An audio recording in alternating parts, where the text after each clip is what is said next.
جو پہلے میں نے عرض کیا کہ کچھ لوگ اہل سنت میں سے کچھ شاذ و نادر کچھ لوگ یہ کہہ رہے ہیں کہ حضرت حسین نے جو کچھ کیا تھا یہ باغیانہ اقدام تھا، تو باغی کا تو یہی حکم ہے.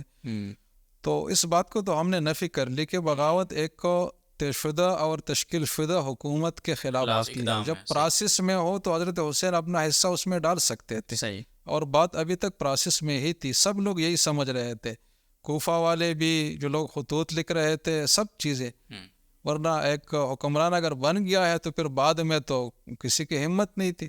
تو یہ سارا سیناریو یہی اسی صورتحال کا تھا کہ پراسس کے تحت چیزیں چل رہی تھی. تو حضرت حسین کا اقدام کسی مستحکم حکومت کے خلاف نہیں تھا، بلکہ ایک خالی منصب کو ایک اہل کے حوالہ کرنے کے لیے جدوجہد تھی. صحیح. لیکن بالفرض، میں بالفرض کا لفظ استعمال کر رہا ہوں، کہ اگر ہم مان بھی لیں سپوز ٹو کہ یہ بغاوت تھی، تو جب حضرت حسین نے 3 شرائط رکھ لی کہ مجھے واپس جانے دیا جائے، میں لڑوں گا نہیں، مجھے دور کے سرحدات پر بھیجا جائے، مجھے ڈائریکٹ ایکسیس دیا جائے، تو پھر بغاوت کہاں رہی؟ وہ تو ختم ہو گئی. بالکل.